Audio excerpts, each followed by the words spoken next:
Wireless is on. Well, we record. That's super. You don't have to wear it, just. Yeah, I know. I thought it was how long, right? And he sang one song for piano.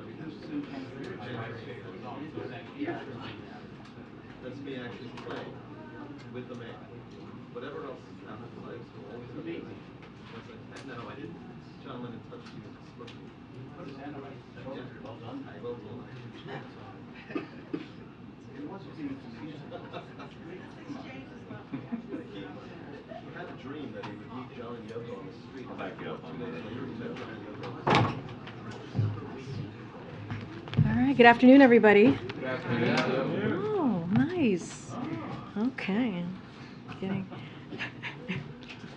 All right, as you just heard today, President Biden is taking further action to lower gas prices and promote energy security. When Putin's war sent gas prices up, President Biden made clear he would do everything in his power to lower prices for American families. And he's been delivering. Gas prices fell at the fastest rate in over a decade this summer. They've dropped almost every week since June and are down by $1.16 per gallon on average.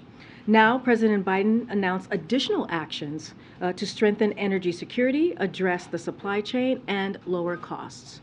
He is releasing 15 million barrels of oil from the Strategic Petroleum Reserve to be delivered in December. He is directing the Department of Energy to be ready to move forward with additional releases of oil this winter if needed.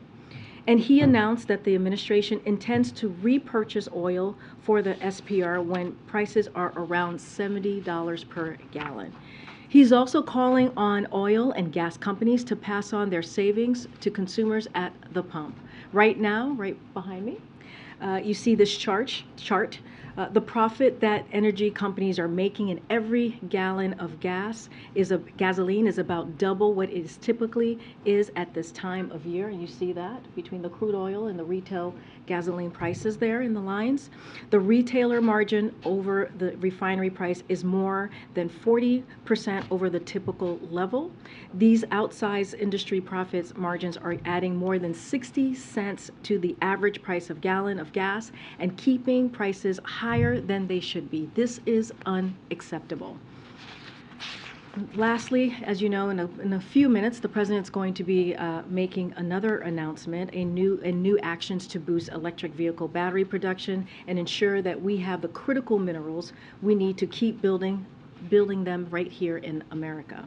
The president's economic agenda has generated an American electric vehicle manufacturing boom. Today's announcement will further that progress.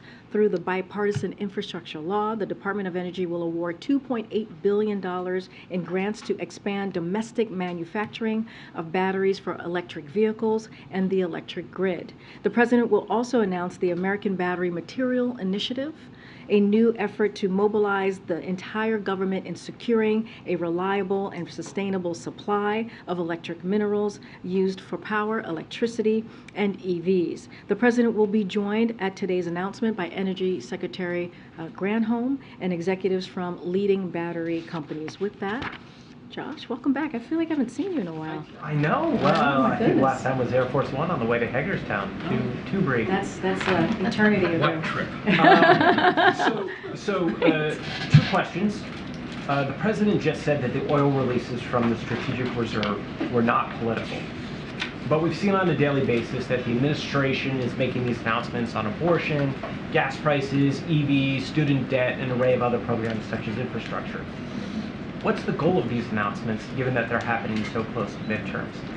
Look, and the president was asked specifically that question on the gas prices in our announcement today, and he was very clear. He said, if you've watched him these last several months, these last 4 months, I believe that what he said, he's been working every day to lower gas prices for the American people, especially after we saw Putin's brutal war in Ukraine, which led to Putin's price hike, as we have seen in the last several months. So he has made it very clear. He wanted to make sure that we lower the prices prices for the American people. We've seen independent analysts have said the actions that this president took, this historic action that the president took, has worked, and so he's going to continue to deliver. And when you're asking me about the abortion in Roe was decided in June, and because that happened, and the president understanding what that would mean for millions of women across the country, he took action. He took executive action. He's going to continue to speak to it, and he has been very clear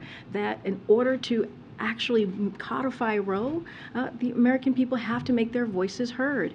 And so the president is not going to shy away from delivering for the American people. He's not going to shy away from a record that you all have seen for the past 20 months that is just that, an economic policy, economic plans, economic legislation, and now laws that is working for the middle class.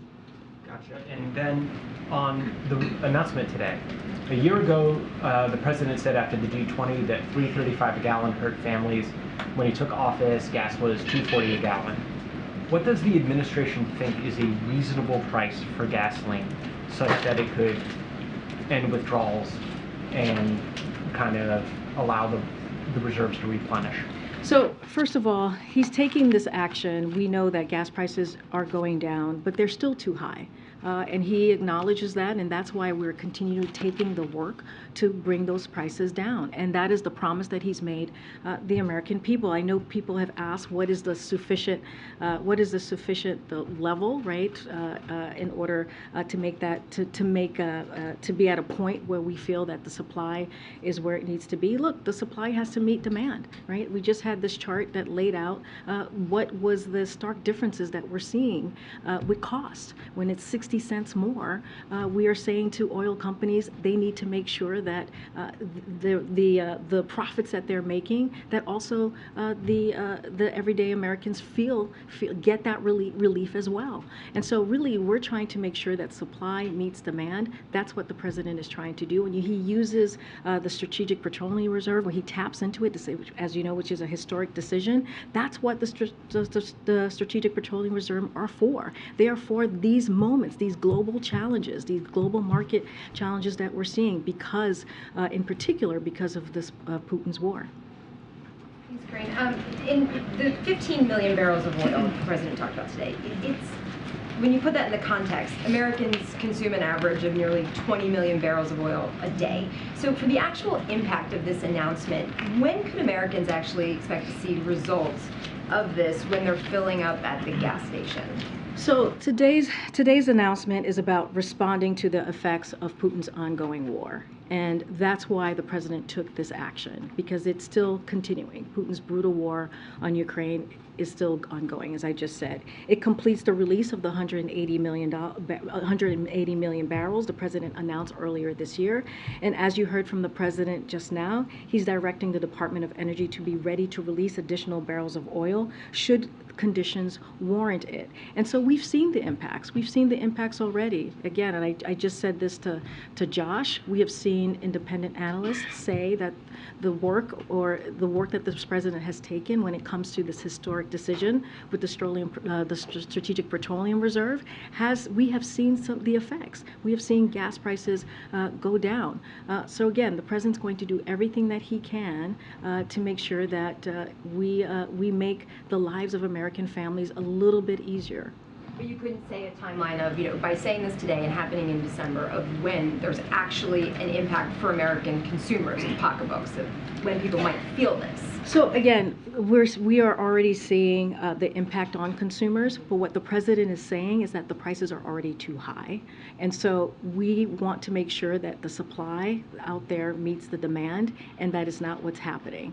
And just one more, sorry, on restocking the reserve when it hits $70 a barrel, oil's trading at around $83 a barrel today. What makes the president confident you'll be able to buy back oil at that level? So the release of the oil from the Strategic Petroleum Reserve was always meant to be a bridge, as you've heard us say many times, to greater supply. So make sure that we have that supply out there. The pace of releases for October and November tapered off just a bit.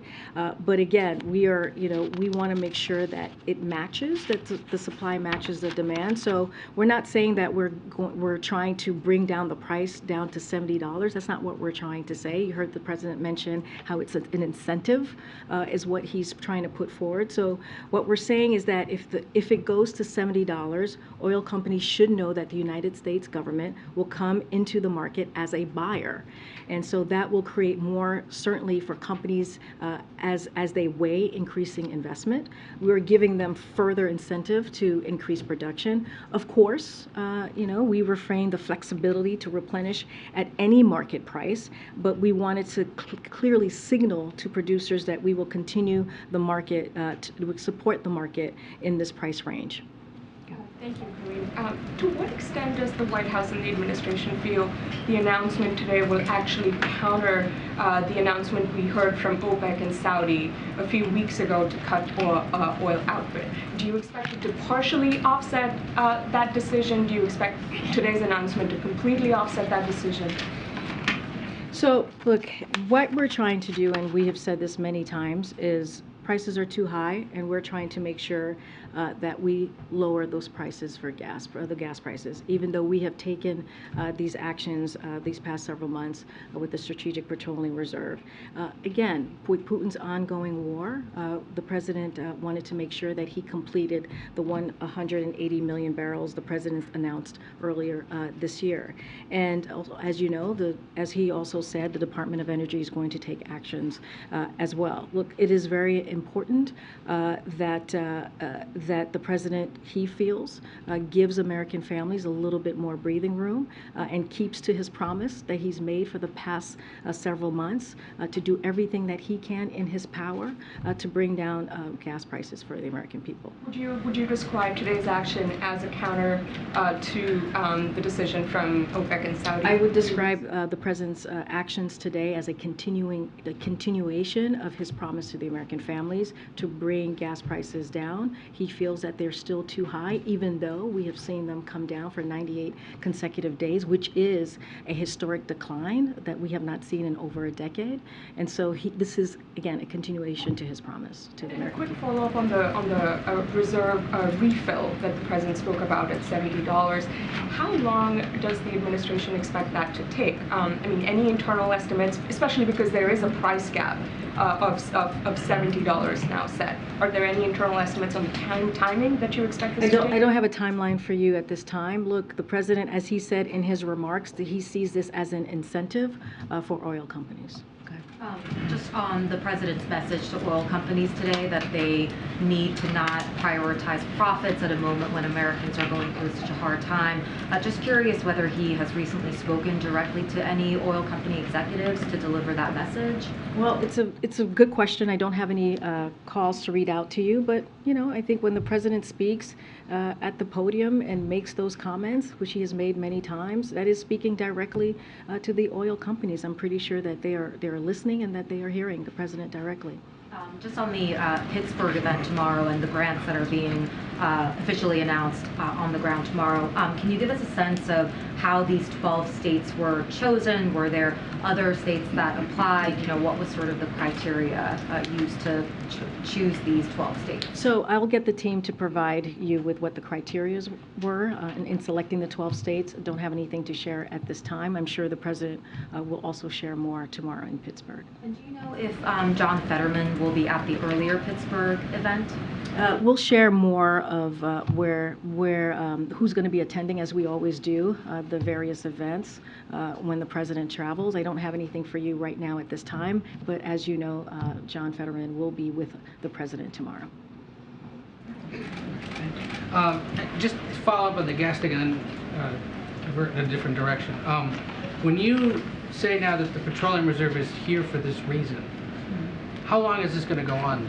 Should the oil industry, should Americans presume that the reserve will be tapped for the duration of the Russia-Ukraine war?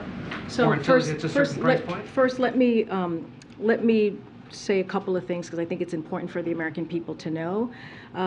The Strategic Petroleum Reserve remains the largest strategic reserve in the world.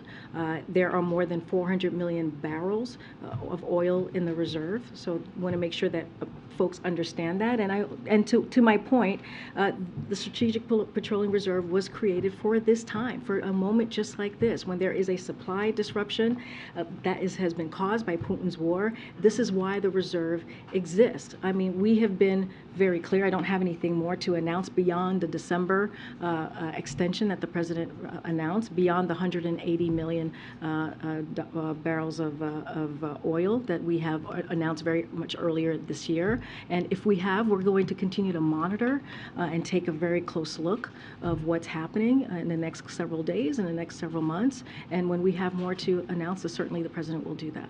I'm going to ask you, there was a lawsuit filed today in a federal court in San Francisco against the Biden administration, actually against the president and the National Archives for continuing to hold up the release of 16,000 documents related to the assassination of John F. Kennedy, alleging that the president's dragging his feet on the release. He signed a memo saying that they're supposed to be released in December this year.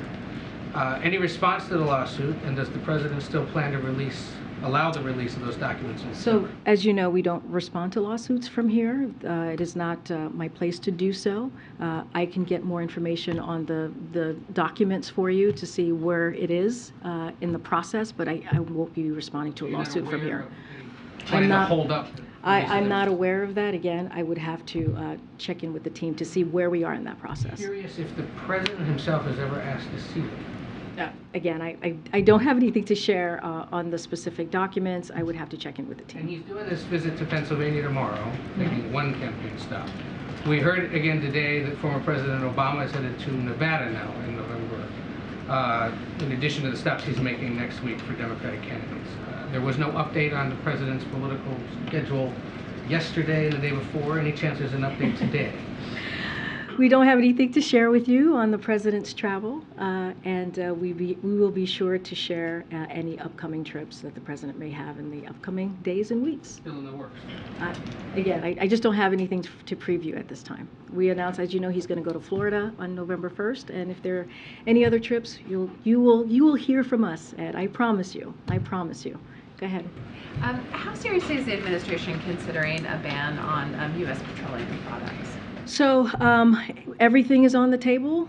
Don't have anything right now to preview. Clearly, our focus today is to make sure that we deliver on the president's promise, is to continue to lower gas prices for the American people.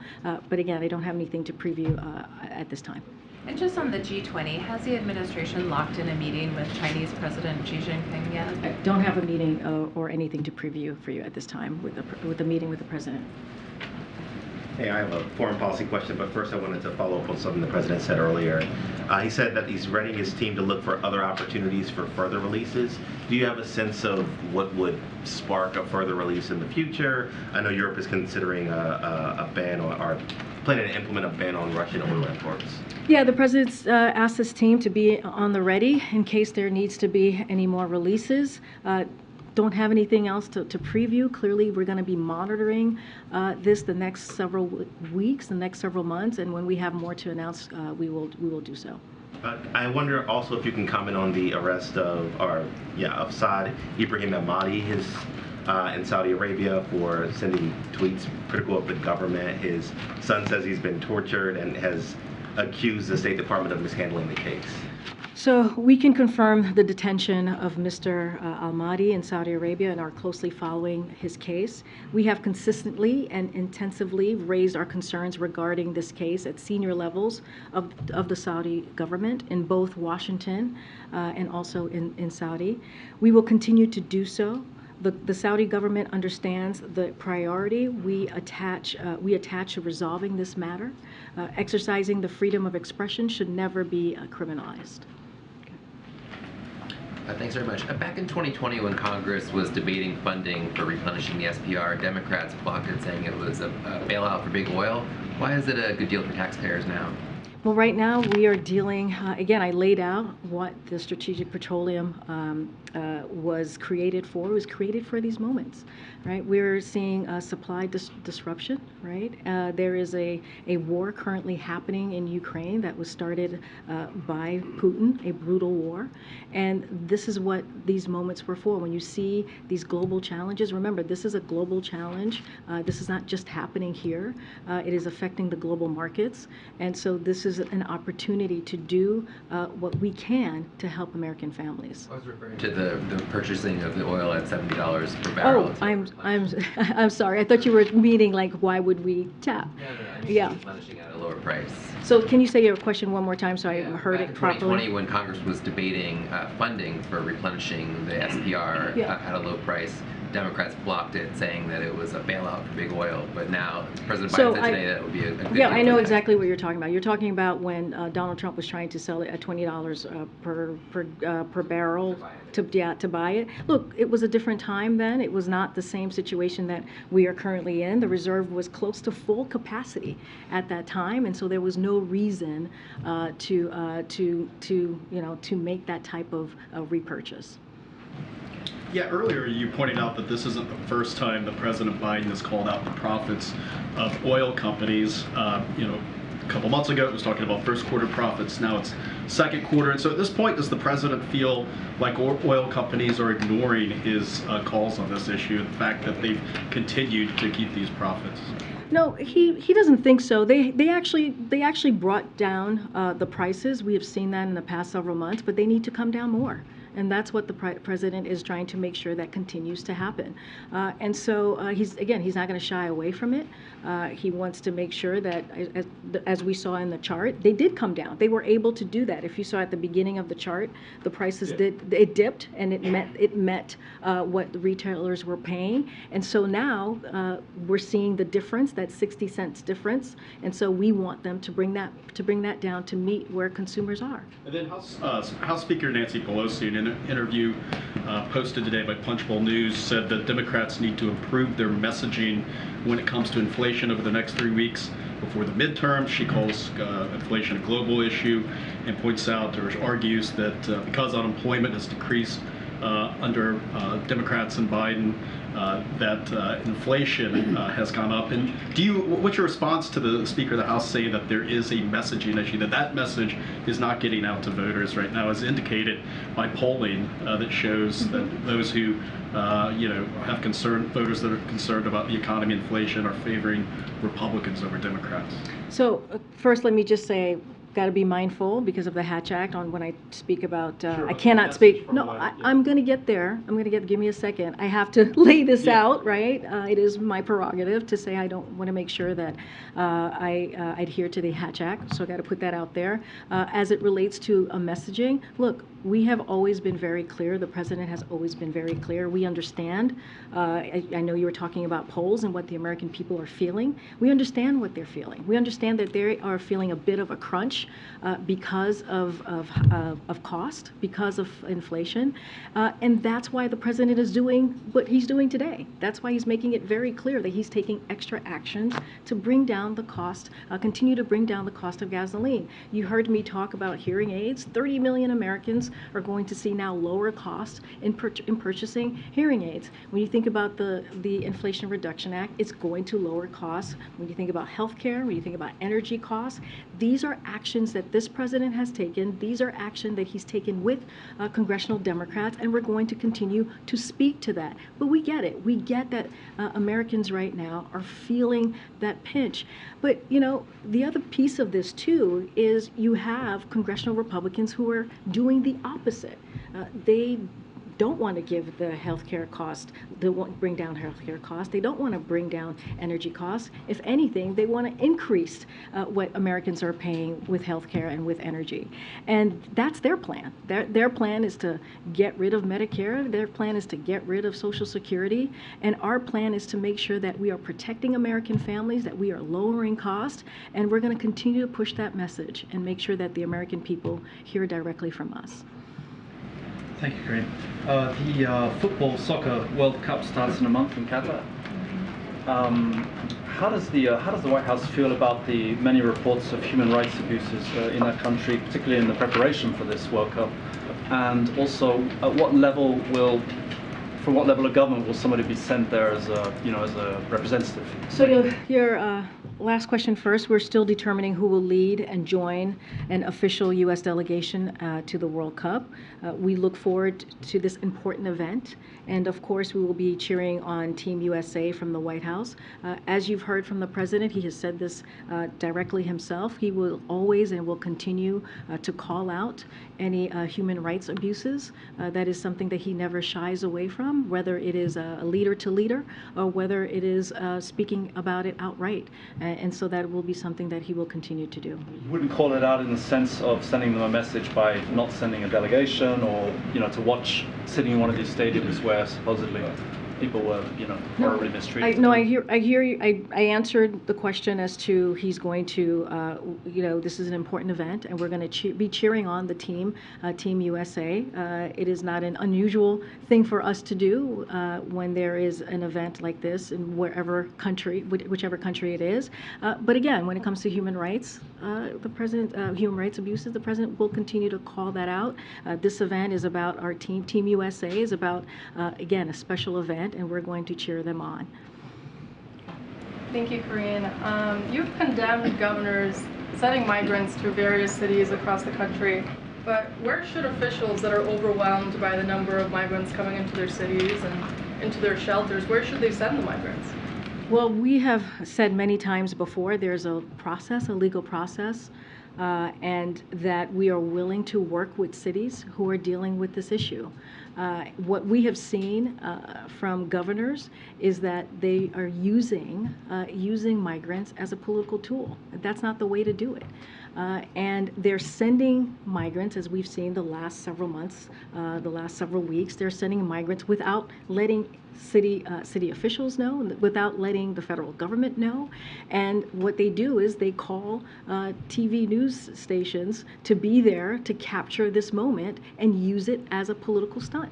And so we will continue to call that out, but we are willing and open to work with cities that are dealing with this issue, as we have done with New York City, as we have done with Washington, D.C., and other cities as well. But does President Biden want more migrants to come to Delaware? I don't even understand that question, but I'll move on. Go ahead. Thanks, Karine. I'm wondering if you have a response to these videos first published by the Tampa Bay Times this week that show people in Florida who had been convicted of murder or sex offenses being released from prison, apparently thought they had the right to vote and had now been arrested for doing so. Yeah, we have seen those videos. We have seen that reporting by publication that you just mentioned. I want to be careful because I don't want to weigh in on any specifics ongoing cases in Florida, but the President believes that people who are not incarcerated for a felony should have their voting rights restored automatically, and he has repeatedly called on the Senate to pass comprehensive voting rights legislation that would do just that. Go ahead. Thank you, Karine. Two questions on two different subject matters. First, high gas prices. Has the President and the White House ever considered summoning these oil gas company executives here to the White House so that President Biden can deliver some of the message that he delivered earlier in the Roosevelt Room? Well, as you know, the Department of Energy has had about several meetings, a couple of meetings with oil companies to have conversations on what we can do to help in lowering prices and to help with the issue that we just laid out today, and how oil companies are not meeting or not lowering. They're getting the profits but not lowering their prices. So we've had several meetings. We had White House officials who have also attended those meetings as well. Don't have anything else to preview or to add to that, but we have been in close touch with these oil companies. Okay. And also on Ukraine, as you know, there's been bipartisanship in terms of supporting Ukraine financially and militarily over the course of the past year since February 24th. Yesterday, the leader for Republicans in the House, Kevin McCarthy, said, if Republicans take over the House, don't expect a blank check. That's the way he put it, in terms of supporting Ukraine. What's your response to that? So as you know, the United States has provided Ukraine with robust bipartisan support as Russia wages this brutal war, this unprovoked war on the people of Ukraine. We will continue to work with Congress, as we have these past several months, on these efforts and support Ukraine as long as it takes. And that is a commitment that the President made to President Zelensky just last week when they had their one-on-one conversation, and also at the G7 meeting with President Zelensky last week as well, with our partners and allies. Look, we thank leaders across the House and the Senate, Republicans and Democrats, who are working with us to hold Putin accountable and support Ukraine to defend itself from Russia's crime and atrocities. And so, again, we will remain in close contact with House and Senate members. This is an important. We see this supporting Ukraine in their fight for democracy and their fight for freedom as an important moment in time. So you expect bipartisanship regardless of who controls Congress as it relates to Ukraine funding? Well, look, I'm not going to get into hypotheticals from here. What I'm saying is we appreciate the bipartisan support that we have seen these past several months, and we will continue to work with House and Senate members to make sure that the support that we are giving the brave people of Ukraine that continues. I got a question about the upcoming meeting with the President of Israel next week. The Israeli government once again reiterated its sort of position that it won't send direct weapons to Ukraine, preferring humanitarian aid. Given the situation, given Russia's action, given the increasing implication of Iran in this war, is this something that the President is going to push with his Israeli counterpart when he meets with him, push for the Israelis to maybe help more militarily the Ukrainians? So I would refer you to the government of Israel for more on their decisions. Not something that I would comment from here, but the President looks forward to welcoming the President of Israel to the White House on October 26th, as I announced yesterday, for a visit that will underscore the enduring partnership between the United States and Israel. I'm not going to get ahead of any specific issues the President plans to raise, but I can confirm they will consult on a variety of issues, of key issues, including opportunities to deepen Israel's regional integration and ways to advance equal measures of freedom, prosperity, and security for both Israelis and Palestinians. Again, when it comes to their own government decision, I would refer you to them. Okay. Thank you, Karine. So you're asking oil companies to further lower gas prices. What makes you think that they are going to listen to an administration that is ultimately trying to put them out of business? How is the administration trying to put them out of business? Well, they produce fossil fuels, and this president says he wants to end fossil fuel. So look, you kind of asked me this question yesterday, and here's where we would say U.S. oil production is up and on track to reach a record high next year. We've seen that from from when we see their profit margins. It's record high. And so, in fact, the United States has produced more oil in President Biden's first year than under Trump's administration's first year, but at the same time, oil companies are raking in record profits, while more than 9,000 approved drilling permits remain untapped by the oil industry. There is no shortage of opportunity or incentive for oil companies to ramp up production. This is something that they can actually do. It is available to them. They can do this, and also they are getting the profits. And so, because they're getting, I just showed 60 cents on the chart, more profit, right? That we're seeing, more higher costs that we're seeing than what retailers are paying at the pump. They can bring that down. They've done it before. You saw that at the chart in the beginning. They were able to bring prices down. And one more that folds in the president's top domestic priorities. In Georgia, the president's endorsed candidate for governor, Stacey Abrams, is suggesting that one way to mitigate the effects of inflation is to get an abortion. Does President Biden agree? I did not see her comments on this, so I don't know the context of this. Again, I want to be careful because this is a political debate, and it's related to a midterm, an election. So I'm not going to comment on that. Okay, I'll go to the back. Go ahead. Thanks, Karine. Yeah, thanks, Karine. So the FTC has so far found no signs of wrongdoing or price gouging within oil companies. So I'm wondering why the president still continues that narrative. Because we're seeing it from the chart. And oil companies were able to do it before, as I just stated to Peter. We're seeing a 60-cent gap between where their profit are and what people are paying at the pump. And so they can bring it down. They've done it before. And so the president wants to make sure that the profits that oil companies are making is also being, their profits is being afforded and given to the American people. So we've heard you say that the president believes there's not going to be a recession or might not happen, but a growing number of business folks who are outside this building, Jeff Bezos yesterday joining Jamie Dimon, Goldman Sachs CEO, why are they wrong then? So, look, the president has said this, and I'm going to say this here as well. What he wants the American people to know is because of the resilience of the economy and because of our economic plan, we are in a better place to deal with these global challenges, to deal with global inflation than any other global major company, major country in the world. And we are in a stronger position to navigate through these global challenges. We see jobs are up. We created 10 million jobs. We see that unemployment rate is at the lowest that we've ever had in a while, in historic lows. And because of those pieces of data that I just laid out, we think we are in a stronger place than we have been, than we have seen when we talk about a recession, what leads to a recession. And so, look, again, the president was very clear. He doesn't anticipate there being a recession because of those data points that I just laid out.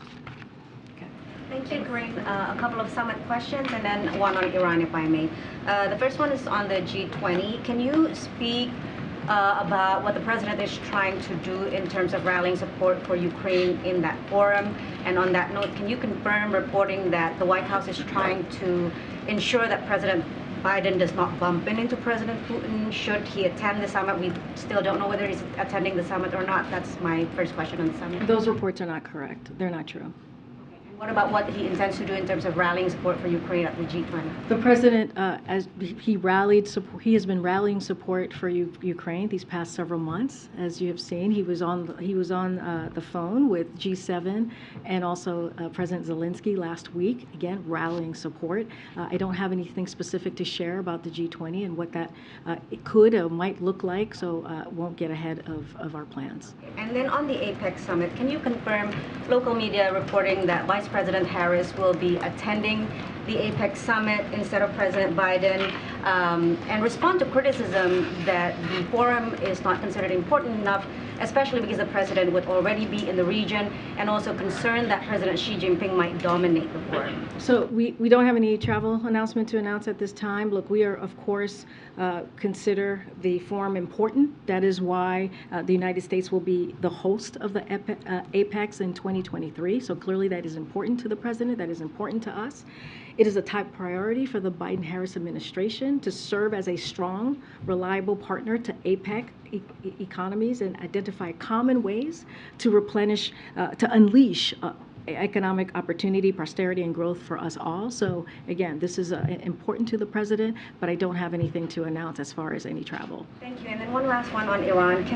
Is the administration aware that Iran has sent military personnel to Crimea to train Russian military personnel on Iranian drones? And on that note, can you also enlighten us or share anything on the discussion of Iranian arms transfer to Russia that's being raised by the U.S. and allies at the UN Security Council today? So on those reports, I don't have anything here to share or confirm. Look, we have said for months that Russia had plans to turn to Iran, and that is what we're seeing for support. And so it's another sign of how brutal Putin is willing to be and how isolated he is, along with Iran. The president spoke to this.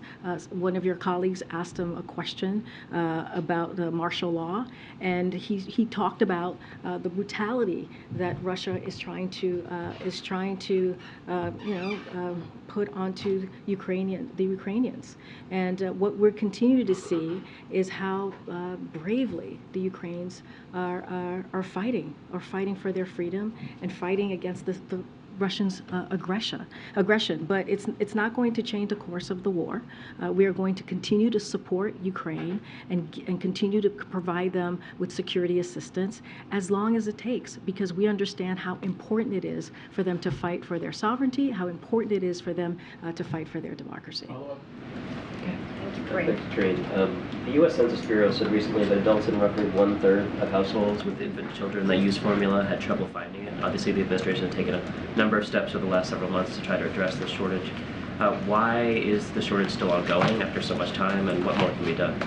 So, look, the president and his administration has taken actions, as you know, through the last several months to make sure that we have progress to address this issue that is currently happening right now, and also to avoid any future issues. As you know, we've ramped up the domestic production, which including invoking the Domestic Production Act, which has allowed companies to increase production, and as a result, U.S. infant formula production year to date has outpaced the 2020 levels. So we have seen some improvement. We understand that there's more work to be done, and so we're going to continue to work on that as well. Thanks. A couple questions on gas prices. The first is, when the president announced his initial round of actions back in March, he said that that directly would contribute to a 10 to 35 cent per gallon decrease in gas prices. Can you give the same or similar quantification here? And if not, what's the difference? Look, I'm not going to give a quantification here at this time. Look, the difference now is that, and the reason that the president made this announcement is Russia continues its aggression. It's continuing its war. And so the president took extra action to deal with gas prices, even though that they have been going down. They're still too high. And so the president, again, is going to continue to keep his promise to the American people to lower cost at the pump. And not just that, lower healthcare costs, lower energy costs. We've talked about the Inflation Reduction Act and what it's going to deliver and do for the American people. And so, look, this is something that the president takes very seriously. When we talk about inflation, we talk about cost. He has made this a priority when we talk about his economic policy, and so that's what you heard from the president today. And secondly, earnings season's coming up. You're going to have a lot of these companies, oil companies, reporting their earnings. Most likely, potentially announcing more buybacks. If that happens again another quarter, what's the consequence here? I mean, what more can the White House do here to prevent oil companies from just continuing to, funnel profits to that? So, look, we're going to continue to have those conversations. As I mentioned, Department of Energy has been in touch with oil companies on a pretty regular basis, that they've had that open door of communication, so that will continue. And you're going to continue to hear from the president. I don't want to get ahead of what might or might not happen. We have seen the oil companies actually act before, very early on, to bring their prices down, to make sure that that the American people are paying what they should be paying at the pump, right? To make sure that the American people are not are being given a little bit more of a breathing room. And so the president's going to continue to speak out, and we're going to continue to do the work. Thanks. Okay. Thanks, everybody. Thank you.